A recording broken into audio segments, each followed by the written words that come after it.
Hi, I'm Rob Eisenberg from VoteEarthNow.com, the website that makes it easy to vote for the planet.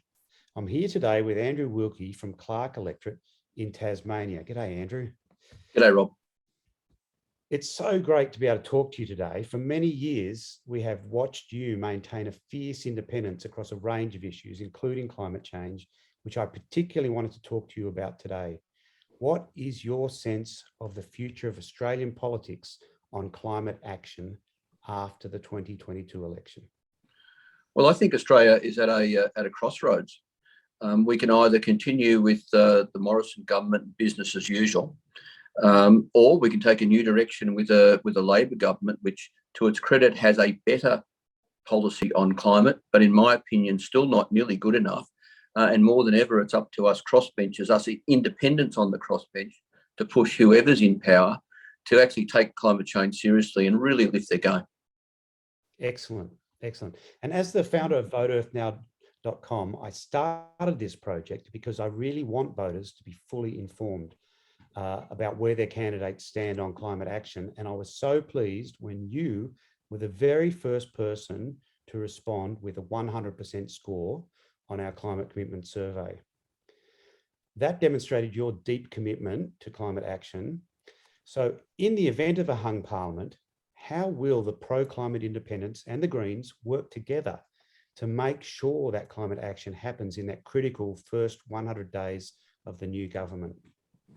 Well, regardless of whether or not the new government has a majority, the crossbench, the independents, can be counted on to be a very loud voice. With a bit of luck, it might be a minority government, in which case our vote becomes very important. And that will give us even more leverage to push a future government in the right direction. And when I say the right direction, I'm talking net zero by 2035. I'm talking a 75% reduction by 2030.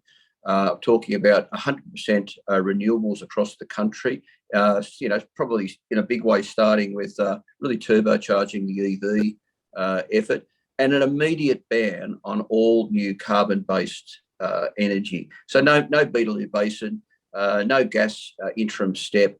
Really get serious about this. And I'm sure I speak for many of my crossbench colleagues and those who might be elected at this election, that's what we've got to push for. And neither major party are anywhere near that at the moment. And frankly, I think all this talk about 2035 by Liberal and Labor is just rubbish. It's just so far into the distance, it's a meaningless promise.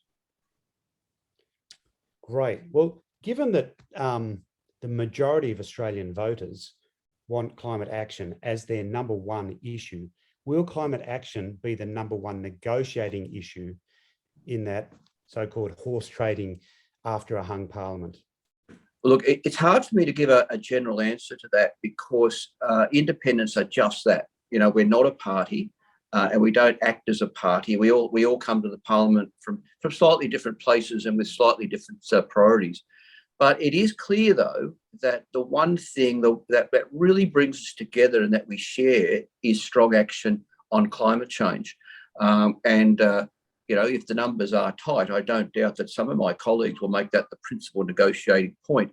In my case, it's a little different because I'm not going to do a formal deal with any government. I'm going to approach every vote, every issue on its merits. So I won't be able to be taken for granted with some sort of formal deal like I did way back with Julia Gillard. I've learned you're actually better to be freewheeling.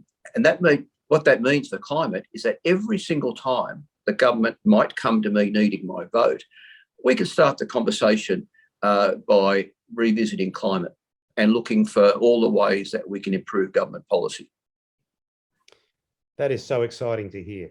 Now, what do you say to people who are confused as to who to vote for on climate action? Would you recommend using the VoteEarthNow.com site as a tool to help them decide their vote?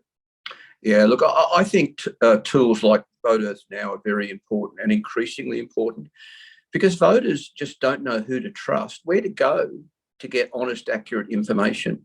Certainly the print media, just about all of the print media has an angle. And there's so much disinformation and misinformation swirling around social media. It's very important, particularly for younger and newer voters, to be able to go to something like Vote Earth Now and to have confidence that it's well researched and the people behind it are decent people just wanting to make a difference. So Vote Earth now, and there are other vote tools out there.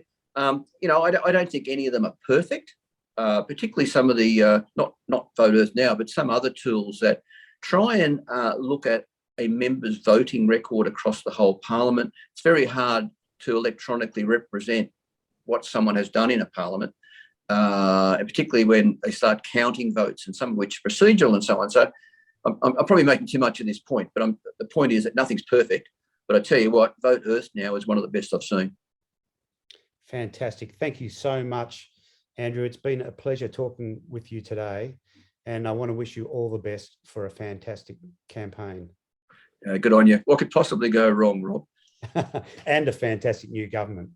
I suspect we will have a new government. Whether or not they're fantastic remains to be seen, but I can assure you the crossbench will do our best, our very best, to make them perform as well as we can.